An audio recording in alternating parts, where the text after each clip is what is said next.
CNN Student News. I'm Jacob Nazarenko, and today we're focusing mainly on Afghanistan. Coming up in this episode of CNN Student News, we will hear about a girl who has to disguise herself as someone else in order to face the deadly Taliban group and support her family. Next, we'll go to our Geo unit to hear a live report from a reporter who is currently in Afghanistan, and then go into some in-depth facts and features about the country. All that and much, much more coming up after the break. Stay tuned.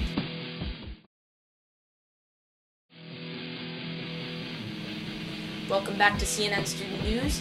First up, we have a girl who lives in Kabul, Afghanistan, who has to disguise herself as a boy in order to support her family and to face the deadly Taliban, an Afghan army that took control of the country in 1996. Her family consists of her mother, her two sisters, and her father, who was recently taken away to jail by the Taliban for getting a foreign education. At this time, the girl has chosen not to reveal her name or any other parts of her identity. Ever since the Taliban have taken control of Afghanistan, women have been facing serious persecution. Laws have been made by the Taliban that women cannot go outside unless wearing a chador, burqa, or any other type of head cover, and having a male escort. Because of this and the fact that her father was taken away to jail, the girl has decided to disguise herself as a boy in order to escort her family outside. Other benefits of her job include getting money and food for her family. And even though there were some close calls, the idea is not a serious problem. Although the U.S. has made attempts to stop Taliban rule, the girl will have to stay as she is for now. Coming up, we have our Geo unit, including a live report, in-depth facts and features about the country, and a literature talk about the book involving a similar situation at our Literature Center. See you after the break.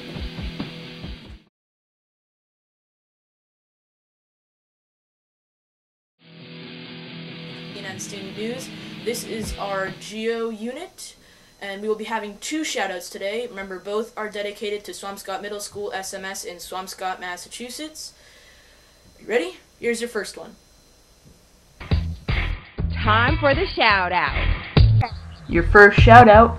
Which religion is most common in Afghanistan? Is it A, Sunni, B, Christianity, C, Shia, or D, Judaism?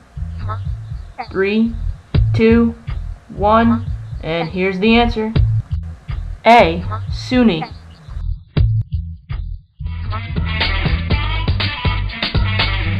Next, we'll go to a live reporter currently in Afghanistan.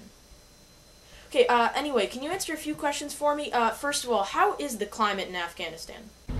Afghanistan has a hot, dry, arid steppe climate, which varies in the mountain elevation in the northern Afghanistan, but in most of Afghanistan, the climate stays kind of dry and hot all year. Oh, okay, so what is the physical geography of Afghanistan? The physical geography of Afghanistan? Well, in terms of physical geography, Afghanistan has some pretty high mountains up north. It's part of the Hindu Kush range, which comes in from Pakistan. But most of it is pretty much desert. In the south, there's a few minor rivers coming in, and that's pretty much it.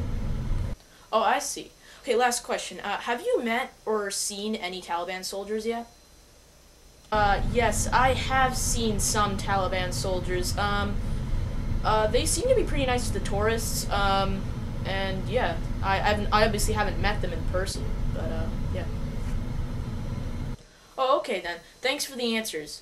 Right now, we're going to check out some in-depth facts and features on Afghanistan. These charts that are coming up here in just a sec, they'll show you the religions and specific facts about the country. And if they're too small for you, let me just bring them up. I'll enlarge them right now. So the religions that the first chart shows, there is Sunni and Shia religions. Sunni is 80% Sunni Muslim, and Shia Muslim is the 19%. They don't necessarily get along very well. They're two different branches of Islam, but there have been wars in other surrounding countries involving them. Others are 1%. The population in Afghanistan is 32,400,000, which is actually not that much compared to the U.S.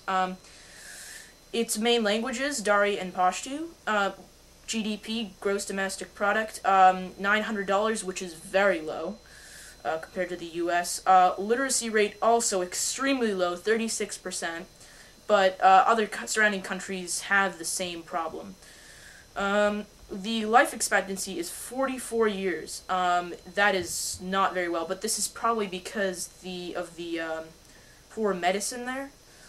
The government is actually not that bad. It's leading towards a democracy, and that is the chart.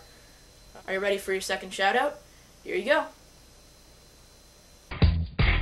Time for the shout out.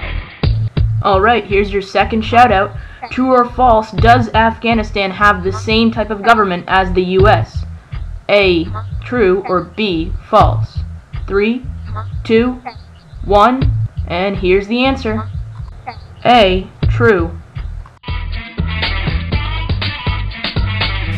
Coming up, we have a Literature Center book discussion on a book with a similar situation to our first news story. That's coming up after the break.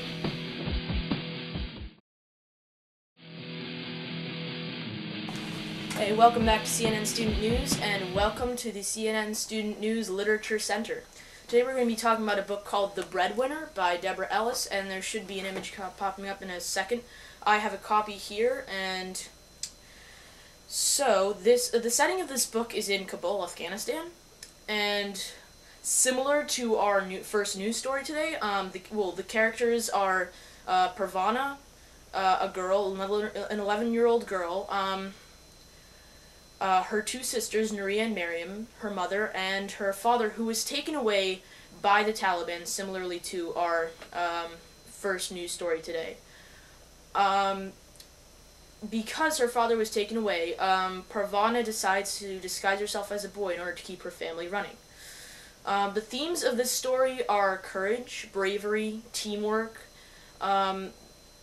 defiance, because of how well the characters work together in it, the main characters, mostly Parvana and her family.